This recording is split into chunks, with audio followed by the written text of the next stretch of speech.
ಆಗಿದ್ರೆ ಜಾನಕಿ ಅಮ್ಮ ಅವ್ರ ನೆನಪು ಅಂತ ತುಂಬಾ ಹತ್ತಿರದಲ್ಲಿ ನಮ್ಮ ತಾಯಿ ನೆನಪೆ. ಜಾನಕಿ ಅಮ್ಮವ್ರ ನೆನಪು ಅಂದ್ರೆ ನಮ್ಮ ತಾಯಿ ನೆನಪು. ಯಾಕೆಂದ್ರೆ ನಮ್ಮ ತಾಯಿ ಸಿಂಗರು, ಅವ್ರ ಕಡೆ ಉಸಿರಲ್ಲೂ ಜಾನಕಿ ಅಮ್ಮವ್ರ ಹಾಡು ಹೇಳ್ಕೊಂಡೇ ತೀರೋಗಿದ್ದ ನಮ್ಮ ತಾಯಿಯವರು. ಅಂತ ನೆನಪು. ಅವರು ಲೆಜೆಂಡು. ಅವರು ವಾದ್ಯಗೋಷ್ಠಿಯಲ್ಲಿ ಅವ್ರ ಹಾಡುಗಳನ್ನ ಹಾಡದೇ ಇರೋದಿಲ್ಲ, ಅಂಥ ಸಿಂಗರನ್ನು ಹುಟ್ಟೋದಿಲ್ಲ. ಅವರು ಮೈಸೂರಲ್ಲಿ ಬಂದು ಇಲ್ಲಿ ತನ್ನ ಜೀವನ ಬಿಟ್ಟಿದ್ದಾರೆ ಅಂತ ಹೇಳಿದ್ರೆ ಅದು ನಮಗೆ ನಿಜವಾಗ್ಲೂ ಇದು ಪುಣ್ಯ ಸ್ಥಳ ಅವರಿಗೆ. ಅದರಿಂದ ಅವ್ರ ಮೆಮೊರಿಯಲ್ನ ಇಲ್ಲೇ ಮಾಡಬೇಕು ಅಂತ ನಾವು ಸರ್ಕಾರದಲ್ಲಿ ಮಾಡಿದ್ವಿ. ಭೇಟಿಯಾದ ಸಂದರ್ಭದಲ್ಲಿ ಸಂಗೀತದ ಬಗ್ಗೆ ಏನಾದ್ರು ಮಾತಾಡ್ತಾ ಇದ್ರು?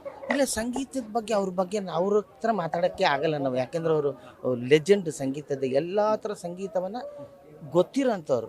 ಬರೀ ಈ ಥರ ಆ ಥರ ಅಂತ ನೀವು ಹಳೆ ಕರೆದರು ಕೇಳದೆ ಆಗ್ಬೋದು, ಭಾರತ ಭೂಷಣ ಹಾಡಾಗ್ಬೋದು, ಅದನ್ನೆಲ್ಲ ಕೇಳಿದ್ರೆ ಅವ್ರು ಗೊತ್ತಿರೋ ಸಂಗೀತವನ್ನು ನಮ್ಮ ಹತ್ರ ಹಂಚ್ಕೊಳ್ಳೋಷ್ಟು ನಾವು ದೊಡ್ಡವರಲ್ಲ. ಸ್ಮಾರಕದ ವಿಚಾರ ಹೇಳ್ತೀರಿ? ಇನ್ನೊಂದು ವಿಷಯ ಇಲ್ಲಿ ಹೇಳ್ಬೇಕಮ್ಮ, ಅದೇ ಅವರ ಇರೋಣ ಎಲ್ಲ ಬರಿಗುರು ಇದಕ್ಕೆ ಇಲ್ಲೇ ಮಾತಾಡ್ಬೇಕು ಅಲ್ಲ. ನಮ್ಮ ಇದು ಏನೋ ಸ್ಮಾರಕ, ಹೌದು, ಸ್ಮಾರಕವನ್ನು ನಾನು ಇಲ್ಲಿ ಇದ್ದಾರೆ, ಯತೀಂದ್ರ ಸಾಹೇಬರು ಇದ್ದಾರೆ, ಸಿದ್ದರಾಮಯ್ಯ ಸಾಹೇಬರು ಇದ್ದಾರೆ, ಅವರೆಲ್ಲ ಮೈಸೂರಿನವರೇ. ಮತ್ತು ಸಂಗೀತಕ್ಕೆ ಕಲಾವಿದರಿಗೆ ಅತಿಯಾದ ಬೆಲೆ ಕೊಡೋದ್ರಿಂದ, ಆಮೇಲೆ ನಮ್ಮ CM DK ಶಿವಕುಮಾರ್ ಸಾಹೇಬರು ಅವರು ಕೂಡ ಸಂಗೀತದವರೇ ಜೊತೆಗೆ. ಯಾಕೆಂದರೆ ಅವರು ಥಿಯೇಟ್ರ್ನವರು, ಸಿನಿಮಾಗೆ ಸಂಬಂಧಪಟ್ಟವರೇ ನಮ್ಮ DK ಶಿವಕುಮಾರ್ ಸಾಹೇಬರು.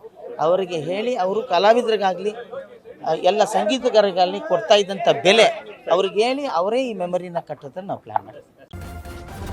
ನ್ಯೂಸ್ ಫಸ್ಟ್, ನಿರ್ಭೀತಿಯಿಂದ ನಿಮ್ಮ ಪರವಾಗಿ.